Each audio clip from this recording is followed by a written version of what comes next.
संत शिरोमणि आचार्य गुरुवर श्री विद्यासागर जी महाराज की जय।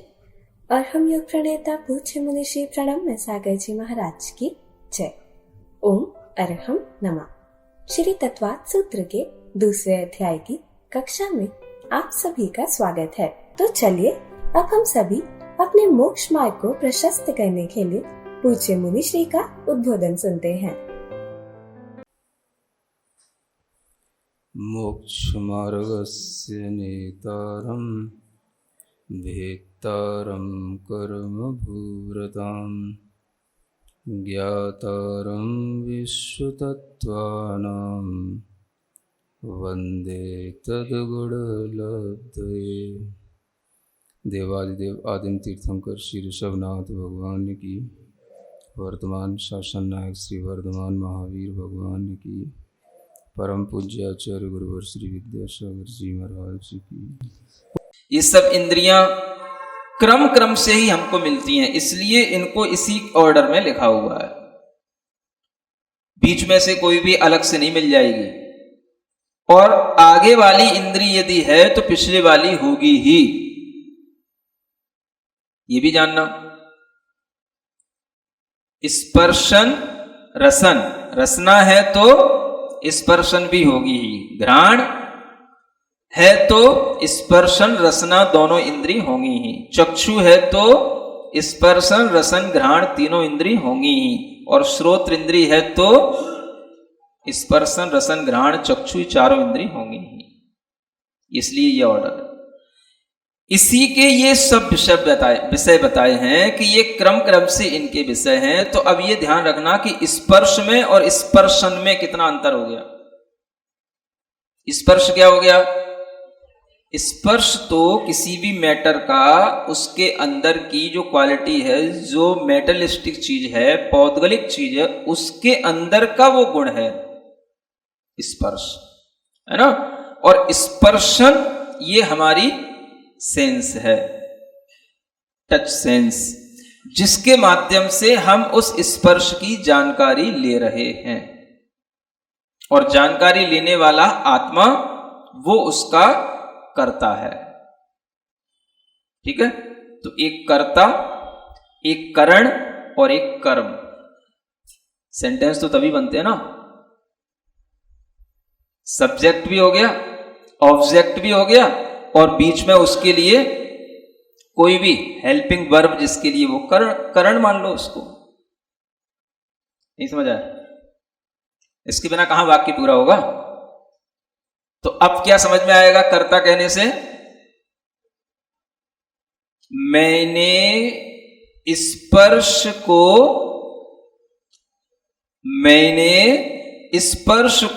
स्पर्शन इंद्री से जाना। क्या बनेगा वाक्य? मैंने स्पर्श को स्पर्शन इंद्री से जाना। क्या बनेगी इसकी इंग्लिश? क्या बनेगी बोलो? ये आई आ गया। फिर आगे बोलो। I know touch by touch sense. समझ आ रहा ना? I know touch by touch sense. इस तरह से जब आपकी नॉलेज में आएगा तब आपको हर चीज बिल्कुल क्लियर होगी। इन सिद्धांतों को कभी अप्लाई भी तो करो कहीं। सबको ऐसा लगता होगा ये तो मैंने बचपन से पढ़ रखा है, और यानी कितने अपने बच्चों को पढ़ा रखा है। 5 इंद्रियां होती है, स्पर्शन रसन घ्राण चक्षु श्रोत्र, सब रटा देते, सब बोल देते। समझ आ रहा है? लेकिन कभी आपने इस तरह का कोई प्रैक्टिकल नहीं किया कि इंद्रियों से भी हम मेडिटेशन कर सकते हैं। और भाई करोगे क्यों नहीं? जो अपने पास है उसी का तो मेडिटेशन में यूज करना है। उसी को ऑब्जेक्ट बनाओ, सब्जेक्ट उसी को देखो कौन है करने वाला, ऑब्जेक्ट उसी को बनाओ जिसके लिए हम कर रहे हैं, है ना। और जो जितनी उसकी बाहर की चीजें हैं उनको बस जानो कि ये इस ऑब्जेक्ट के लिए हेल्पफुल हैं, बस इतना ही। आपके लिए इस तरह से जब ये 5 इंद्रिय का ज्ञान आएगा तब आपको भीतर से लगेगा कि कर्ता, कर्म और करण, इन तीनों में जो अंतर होता है वही अंतर हमारा इंद्रिय और इंद्रिय के विषय में है। ठीक है ना? तो इतना याद रखना है आप लोगों को, है ना? और इसी को आप मेडिटेशन का एक रूप देना, ये अंतरप्पा बनने की यही प्रोसेस यहीं से शुरू होगी। ठीक है ना? आपने मान लो टीवी में, मोबाइल में कोई चीज देखी, तो अब आपको उससे अपने को डिस्कनेक्ट करना है। मान लो आपने कुछ ऐसा भी देखा कि आप नहीं देखना चाहते थे लेकिन आपने देख लिया, समझ आ रहा है? अब आप क्या करोगे? अब आप अपने पास जितना आओगे उतने ही उस ऑब्जेक्ट से दूरी बनेगी। उसका एक ही साधन है, तो आपको क्या सोचना है? मैंने नेत्र इंद्रिय से वह वस्तु देखी, मैंने नेत्र इंद्रिय से वह वस्तु देखी। ठीक है ना? अब अगर मान लो वो वस्तु आपको मेडिटेशन में भी याद आ रही है, आपने कुछ भी आपने देखा है, जाना है, बाहर की कोई भी चीजें आपको सब मेडिटेशन में याद आ रही है, तो अब आप क्या करो? अब आप एकदम से उसको घबरा जाओगे कि ये मुझे क्या स्मृति आ रही है, ये मुझे क्या क्या याद आ रहा है, मैं तो मेडिटेशन करने बैठा था और मुझे न जाने क्या क्या याद आ रहा है, क्या क्या दिख रहा है। कई लोगों की प्रॉब्लम होती है। तो आपको कुछ नहीं करना है, आपको उस समय पर भी अपने अंदर यही देखना है कि आपको क्या दिख रहा है। जो दिख रहा है उसे आप सिर्फ इतना देखो, मैंने नेत्र इंद्रिय से वह पदार्थ देखा था। तो आपको 3 चीजें सामने होंगी, समझ आ रहा है? मैंने नेत्र इंद्रिय से देखा था। तो अब जो आप देख रहे हो, अब आपकी नेत्र इंद्रिय बंद है, समझ आ रहा है? तो अब आपको क्या सोचना है? अब ये नेत्र इंद्रिय बंद है, लेकिन नेत्र इंद्रिय से जो हमने पदार्थ देखा था वो मुझे दिखाई दे रहा है, वो मुझे जानने में आ रहा है, लेकिन ना तो वो पदार्थ मेरे सामने है, ना नेत्र इंद्रिय का काम मेरे सामने तो केवल मैं हूं। इतना आप अगर विचार करोगे तो आपके सामने से वो ऑब्जेक्ट धीरे धीरे गायब होते चले जाएंगे। सुन रहे हो? साक्षी बनने की प्रक्रिया इसी ज्ञान के साथ होती है, केवल श्वासें गिनने से कुछ नहीं होगा, है ना? तो इन सूत्रों को ध्यान में उपयोग में लाया जाए, ऐसा मेरा विचार है। सुन रहे हो? तो ये सूत्र के बाद में अब आगे आचार्य कहते हैं श्रुत मनिंद्रियस्य, क्या लिखा है? हाँ, श्रुतम ऐसा नहीं पढ़ रहा, श्रुत मनिंद्रियस्य। अब यहां देखो, ये बहुत अच्छा सूत्र है। अनिंद्रिय माने होता है मन। इंद्रियों के विषय बता दिए, स्पर्शन इंद्रिय का विषय, स्पर्श है इत्यादि सब इंद्रियों के विषय हो गए। अब मन का भी तो कोई विषय होता है कि नहीं होता? तो मन किसको पकड़ता है? मन का ऑब्जेक्ट क्या होता है? तो आचार्य कहते हैं श्रुत। श्रुत माने सुना हुआ नहीं, श्रुत का मतलब जो श्रुत ज्ञान है, जो भीतर हमारे श्रुत ज्ञान चल रहा है, वो मन का विषय है। क्या समझ आया? जो हम इंद्रियों के माध्यम से किसी चीज को ग्रहण कर लिए, उसके बाद भी हमारे अंदर जो ज्ञान चलता रहता है वो श्रुत ज्ञान है, जो हमें कहीं से कहीं ले जाता है। समझ आ रहा है?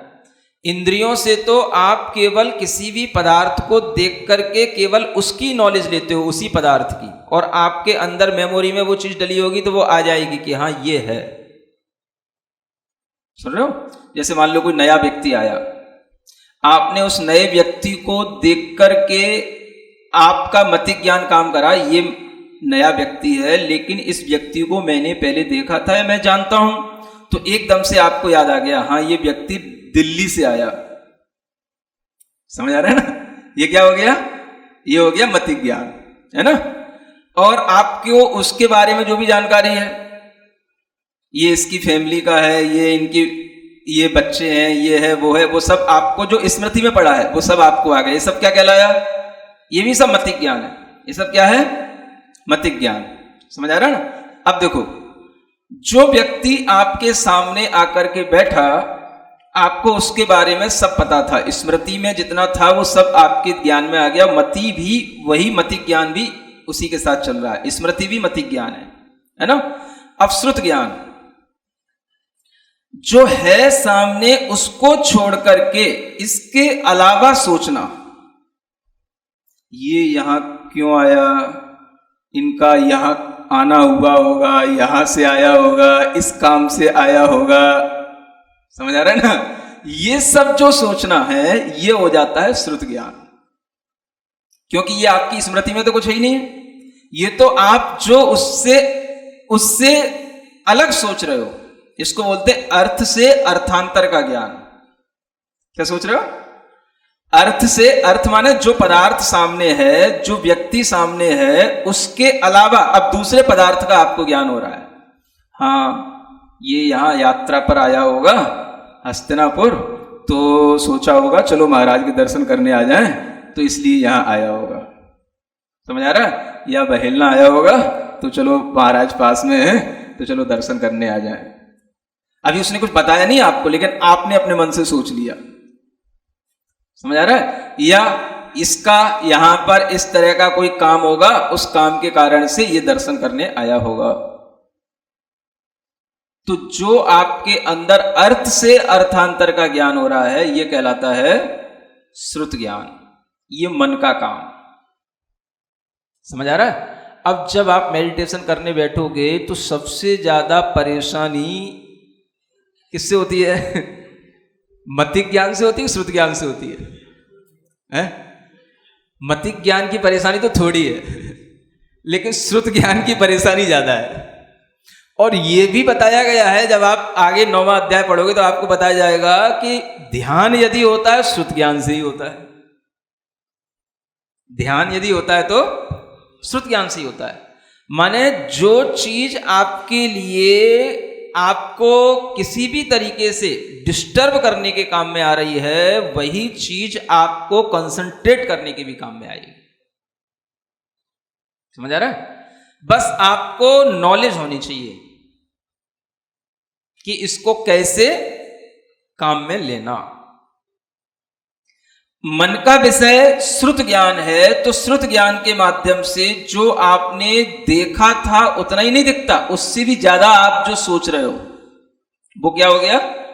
वो श्रुत ज्ञान। जैसे आप बोलते हो अपने मन की उड़ान, है ना, मन क्षण भर में, है ना, कोई चीज आप देख यहां रहे हो और उसकी कल्पना कर रहे हो किसी दूसरे पर्वत पर या किसी दूसरी नदी पर।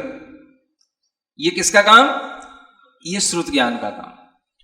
जो आपके लिए एक शब्द सुनाई पड़ा और उस शब्द से आपने वहां की तमाम कल्पनाएं कर डाली, भले ही आपने वहां पर ना कुछ गए थे ना कुछ जाना था, लेकिन जो आपके पास में इतनी नॉलेज थी उससे भी कई गुना आप आगे बढ़ करके उसके बारे में सोचने लग गए। ये कहलाता है श्रुत ज्ञान। ये काम है मन का। सुन रहे हो? अब मन तो मिल गया है, अब मन से खतरा भी है और मन से बहुत बड़ा ध्यान भी होता है। मन से मन हल्का भी होता है, कर्म हल्के भी होते हैं, और मन से मन भारी भी होता है। दोनों ही काम है। समझ आ रहा है? किसी को कोरोना हो रहा है, किसी के कोई रिश्तेदार हैं, किसी के आसपास के पड़ोसी हैं, देख रहे हैं अरे ये भी मर गया कोरोना से, अरे इसको भी कोरोना हो गया, अरे ये इतने रिश्तेदारों को हो गया, फिर एक खबर आ गई इनको भी हो गया। अब तो अगर आपको डर ना लगता हो तो लगने लग जाएगा। समझ आ रहा है? तो मन का काम क्या? अब मन आपसे क्या कह रहा है? आप देख रहे हो दूसरे को मरते हुए, लेकिन मन आपका क्या कह रहा है? कहीं ऐसा ही मेरे साथ भी हो गया तो। बस इतना सा सोचा और मन के ऊपर क्या गया? वो जो बाहर की चीजें उनका प्रेशर आने लग गया मन के ऊपर। जब वो प्रेशर आया तो बस फिर मन दबाव में आ गया, उसी का नाम हो गया, अब वो डिप्रेस हो गया। जो आउटर सर्कमस्टेंसेस बन रही हैं उन्हीं का प्रेशर पहले मन ने अपने ऊपर डाल लिया और उसके कारण से फिर मन जो है घबरा गया, तो घबरा गया तो अब क्या है, वो प्रेशर से डर गया, घबरा गया, तो उसी प्रेशर के कारण से वह क्या हो गया, डिप्रेस्ड हो गया। अब मन को अगर उस डिप्रेशन से उबारना है तो मन से ही उबारा जाएगा। समझ आ रहा है? मन ही आपको उस दुविधा से निकालेगा। तो आपके लिए इतना जानकारी होनी चाहिए कि किसी भी बाहरी चीज का ज्ञान हमारे मन के ऊपर किसी भी तरह का दबाव ना बनाए। समझ आ रहा है? किसी भी बाहरी परिस्थिति का ज्ञान हमारे मन के ऊपर इतना हावी न हो। इसलिए आप अच्छी चीजों की जानकारी लें, अच्छी चीजें सुनें, अच्छी चीजों को देखें, जिससे कि आपके मन में किसी तरह का प्रेशर ना हो, प्रसन्नता हो। समझ में आ रहा है? जब ये होएगा तो मन जिन चीजों से डरता था उन्हीं का वह ध्यान भी करेगा और उससे निश्चिंत भी होएगा। ये दोनों चीजें संभव है।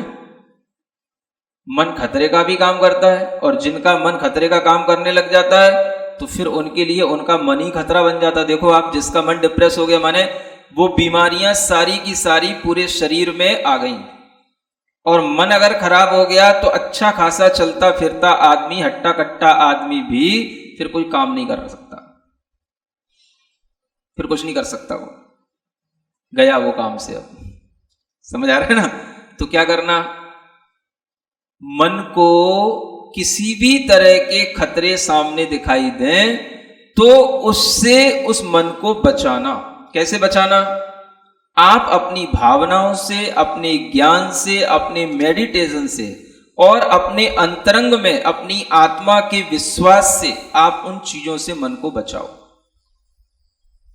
जो हमारे पास है बस उसी को महसूस करो। बाहर की चीज को भीतर इतना महसूस मत करो कि वह मन के लिए ही खतरा बन जाए।